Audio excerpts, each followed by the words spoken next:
I was a child entrepreneur at the age of like 6 or 7.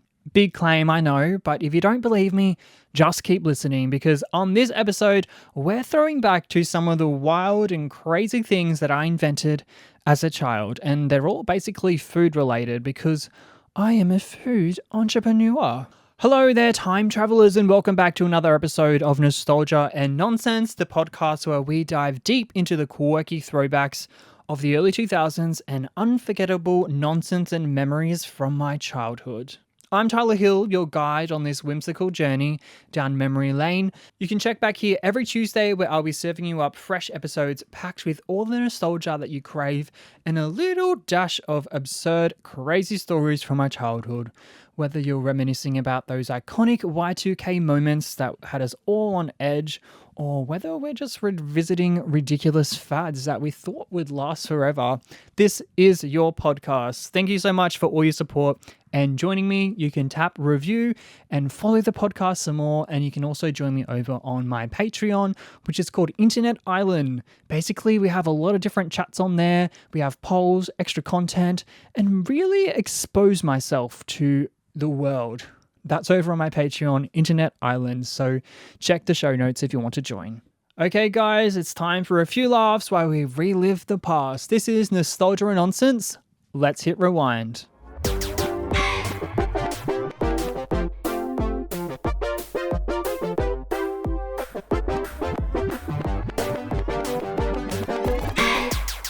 So when I was a kid, like maybe 6 or 7 or 8, basically the whole time I was a kid, I think I was a bit of a genius because I was an entrepreneur before I even knew what an entrepreneur was.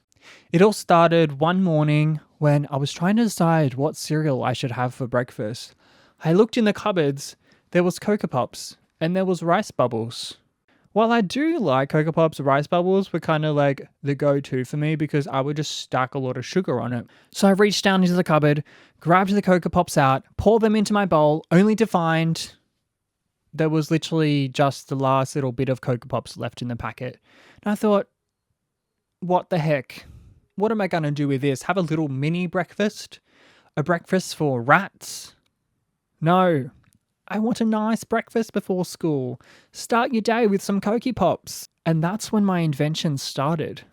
I went back into the cupboard and I grabbed the Rice Bubbles. And I checked the Rice Bubbles out and guess what?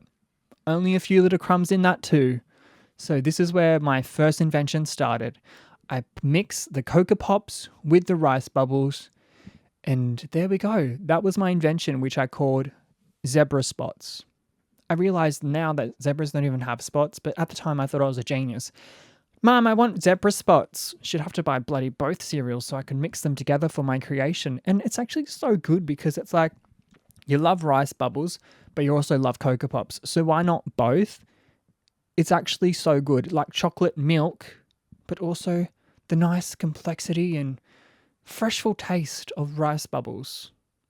It's a vibe.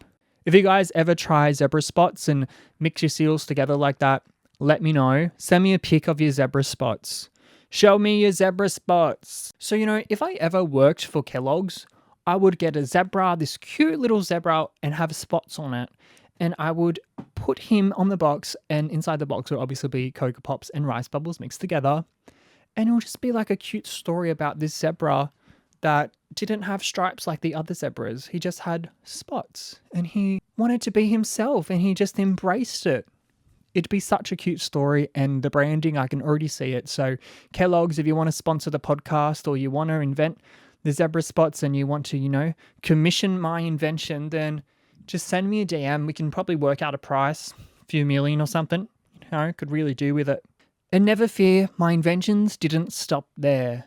In year 5, I had what I thought I invented, and it's basically when you get milk and you get plastic cups and you get Milo.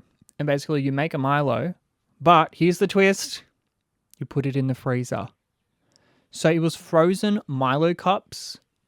You're probably saying, yeah, I've done that. You're not a genius. How dare you, first of all? And second of all, you've probably done it, but have you made money off it? Have you fundraised your bloody school and made money for your school on this? No, have you? I bet you haven't. I bet you didn't become a fundraiser from your Milo cups like I did. Well, that's what I did. In year 5, we would have like a little stand where people could come up and buy Milo cups. It became a full-blown business for the whole year 5. And basically, we'd all end up taking turns on who's on, retail selling duties, who's on the making duties. We'd have to get the school to buy all the Milo in bulk and the milk. And we started using the cupboard milk because we realized, you don't actually need the cold milk because it's actually going to go in the freezer anyway. And we started selling them at 50 cents, and then we put the prices up to $1, then $1.20, then $1.50. Then by the end of it, it was $2. So that was my first experience in price hikes and inflation, is putting the prices up. And it worked. People loved them, and it was a huge success. Until one day, the lovely little canteen lady, the canteen.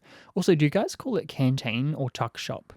I think we called it the tuck shop when I was in primary school. I think it's a Queensland thing. Is Queensland like tuck shop and New South Wales is canteen? I was very confused when I moved across different states and that people started calling things different things. Like, just pick a name and run with it, bro. Anyway, the canteen lady thought it was such a great idea that she started doing her own. So by the time I was in year 6 or 7, she was selling them. And I left the school. It's kind of like the Olympics, the Olympic torch. I was doing all the running and all the effort at the start of the Olympic torch, and then I handed the torch over to Kathy Freeman, aka the canteen lady, and she, ignited the flame and continued that venture on with the torch. I should sue her. Where is she? Can someone find out who my canteen lady was, and we can, I'm getting a lawsuit. It's going to be a lawsuit. You better watch out. Fucking, what's her name? Julie or Robin or Margaret? No, not Margaret. Margaret's not really a canteen lady name. What's like a good canteen lady name? Do you know what? Lisa? The name Lisa has been my new bitch name. I know there's like Karens, but I think the new Karen is Lisa.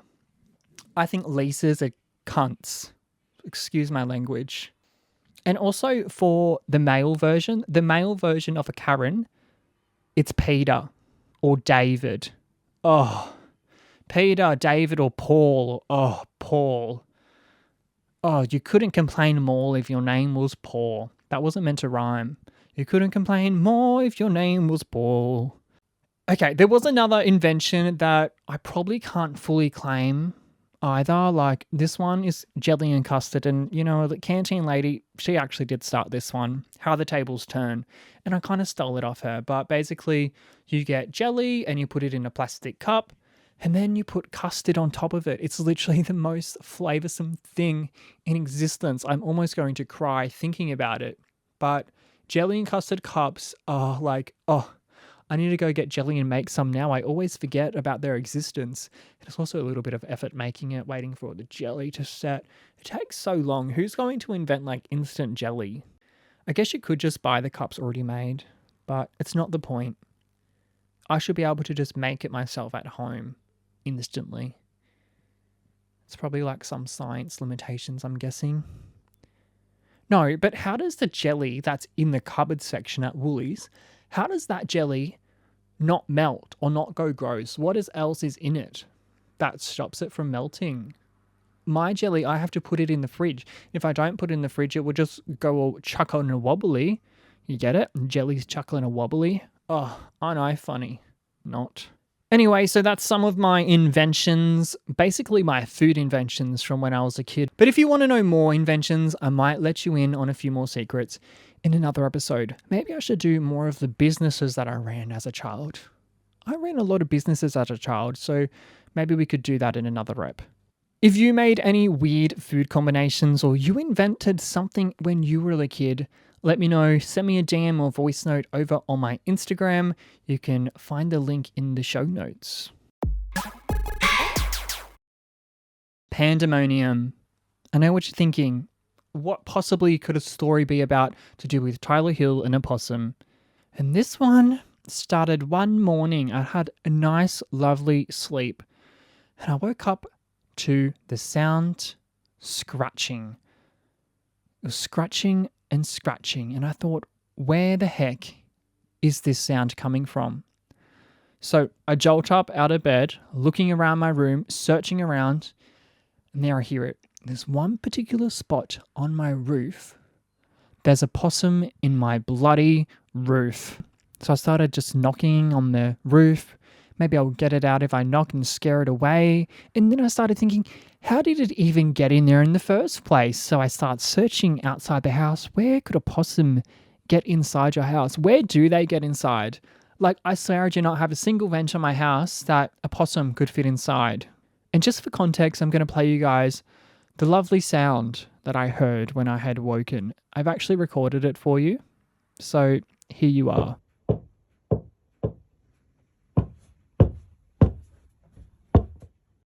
You're probably wondering, how did I realize that there was a possum in the roof? It could be a rat, it could be a mouse, it could be anything. So I got up on Google and I went to the Australian Wildlife Foundation and, all those websites where they give you all information about Australian animals. And they had a video on YouTube where you could actually listen to what the sounds of a possum sound like. What does a possum sound like when it's in your roof? So I started listening to all those YouTube videos and I thought, it sounds exactly like a possum. So I guess it's time to call the pest control dude. I've got to get him in. He's the only one that's going to be able to get this possum out of my roof.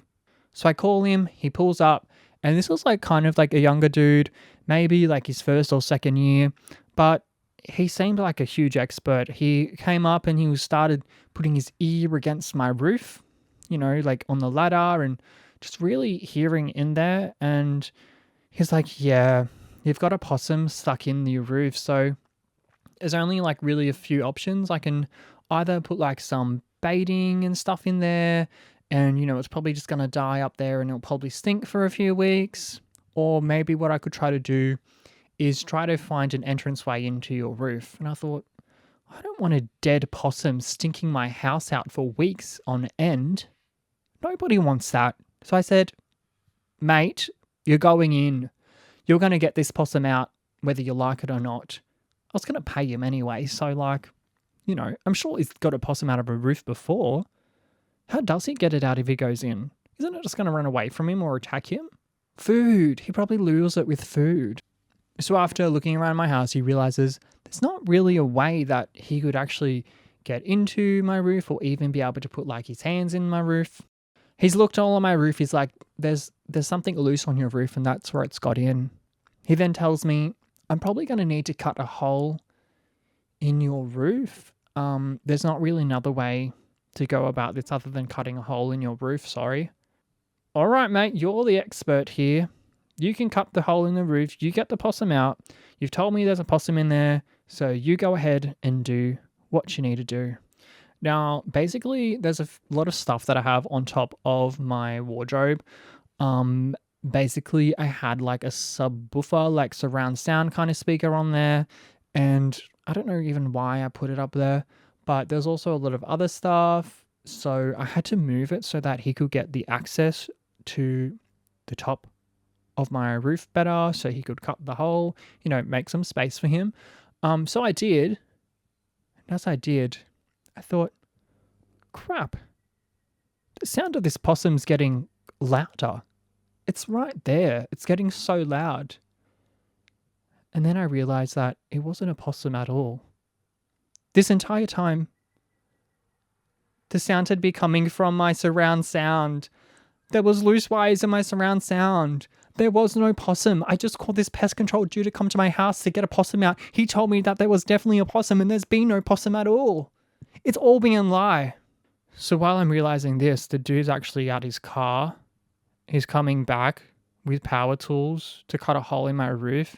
He comes back ready to do it, and I think, should I tell him or should I just let him cut the hole and deal with it? I tell him, I let it out, and in some ways I think he was way more embarrassed than I was, which I'm thankful for. But yeah, I told him, oh bro, it's actually no possum, it's actually just the speakers on the roof. I'm so sorry, but I'm happy to pay for the call out fee, whatever you need. But yeah, false alarm. I cannot believe this story. It's so embarrassing for me, but also for him.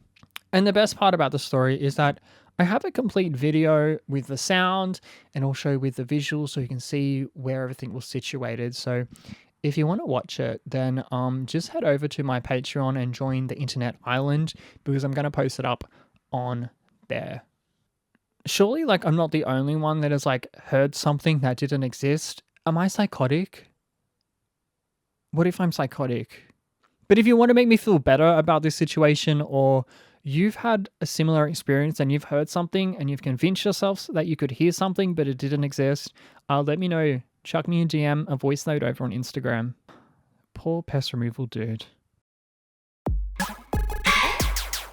Anyway, that's a wrap of this week's podcast. Thanks again for joining me on Nostalgia and Nonsense and for all of your support. Make sure you review the pod so that you can keep supporting me. And yeah, check out my Instagram or my Patreon, Internet Island, if you want even more content and to support me further. Next week, I've been accused by a stranger and I'm confronting their accusations. So stay tuned for that. Thanks so much for joining and watch out for possums. I'll see you guys next Tuesday.